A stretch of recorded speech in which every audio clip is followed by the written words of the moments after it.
ఇవాళైతే మనం ఒక serious topic గురించి మాట్లాడుకోవాలి. దానివల్ల చాలా మందికి చాలా రకాలుగా ఇంపాక్ట్ అయితే అవుతుంది. మీరు నిన్న మొన్న చూసుంటే పెట్రోల్ బంక్స్ దగ్గర చాలా వరకు కిలోమీటర్ల లైన్‌లయితే కడతన్నారు. అది కూడా మెయిన్‌గా ఏపీ స్టేట్‌లో ఉన్న పెట్రోల్ బంక్స్ దగ్గర. చాలా బంక్స్ దగ్గరైతే నో ఫ్యూయల్, నో స్టాక్ అని చెప్పి కొన్ని బోర్డులు కూడా పెట్టేస్తున్నారు. ఇదంతా చూసి పబ్లిక్‌లో అయితే ఒక టెన్షన్ అయితే స్టార్ట్ అయిపోయింది. అసలు ఏం జరుగుతుంది? ఫ్యూయల్ ఎక్కడా దొరకట్లేదు. ఇది నిజమా? అబద్ధమా?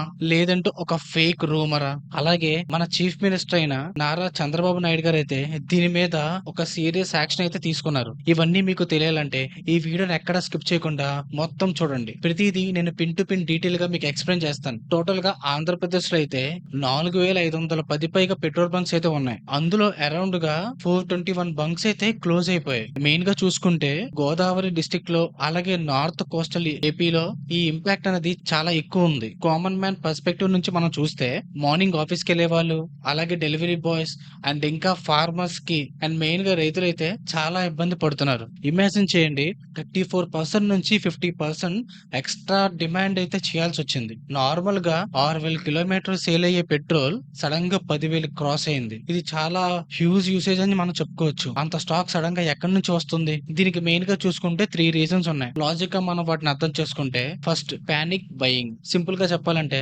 సోషల్ మీడియాలో పెట్రోల్ అయిపోయిందని ఏదన్నా చిన్న న్యూస్ వస్తే అందరూ ఒకేసారి సడన్ గా ట్యాంక్ ఫుల్ చేయించుకోవడానికి పెట్రోల్ బంక్స్ కి అయితే వచ్చేస్తున్నారు. దీన్నే ఫోమో అంటారు. ఫోమో అంటే ఫియర్ ఆఫ్ మిస్సింగ్ అవుట్. దీని వల్లే మెయిన్ ప్రాబ్లం అయితే వచ్చింది. అండ్ సెకండ్ వన్ చూసుకుంటే all companies credit issues. BPCL, IOCL లాంటి కంపెనీస్ డీలర్ కి each credit facility. Credit facility అంటే అప్పు ఇచ్చేవాళ్ళు. సింపుల్ గా చెప్పాలంటే డీలర్స్ కి క్రెడిట్ ఫెసిలిటీ అనేది సడన్ గా సస్పెండ్ అయితే చేశాయి. పేమెంట్ చేస్తే గానీ ఈ ట్రక్స్ అనేవి రిలీజ్ అవ్వవు అని చెప్పేసి వాళ్ళు రూల్ అయితే పెట్టారు. అండ్ థర్డ్ వన్ అయితే బల్క్ బయర్స్.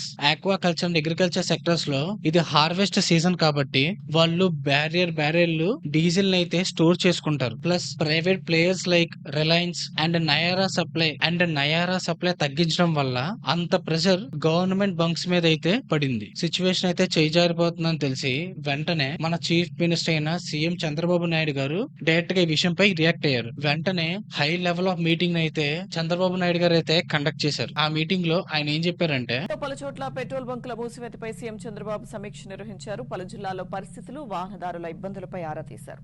తక్షణ చర్యలు తీసుకోవాలని, జిల్లా కలెక్టర్లతో సమన్వయం చేసుకోవాలని సీఎస్ పౌర సరఫరాల శాఖ అధికారులను ఆదేశించారు. ఎలాగైనా సరే ఈ సిచ్యువేషన్ అంతా నార్మల్ అయిపోవాలని టైట్ డెడ్ లైన్ అయితే ఆయన పెట్టారు. అలాగే పబ్లిక్ కి ప్రాబ్లం క్రియేట్ చేస్తారని చెప్పేసి ఏవైతే ఆయిల్ కంపెనీస్ ఉన్నాయో వాళ్ళకైతే ఆయన చాలా గట్టిగా క్వశ్చన్ చేశారు. ఇప్పుడు జరుగుతున్న కాన్సిక్వెన్సెస్ మీద ఒకవేళ గానీ ఆయిల్ కంపెనీస్ గానీ కోఆపరేట్ చేయకపోతే కాన్సిక్వెన్సెస్ అనేవి చాలా సీరియస్ గా ఉంటాయని ఆయన స్ట్రైట్ అప్ గా వార్నింగ్ అయితే ఇచ్చారు. అలాగే ఎవ్రీ డిస్ట్రిక్ట్ కలెక్టర్ కి ఒక రెస్పాన్సిబిలిటీని అయితే ప్రొవైడ్ చేశారు. ఎవ్రీడే స్టాక్ మీద మానిటరింగ్ జరగాలని స్ట్రిక్ట్ గా చెప్పారు. అలాగే ఫార్మర్స్ కి డీజిల్ కోసం స్పెషల్ సిస్టమ్ ని క్రియేట్ చేయమని సజెషన్ ఇచ్చారు.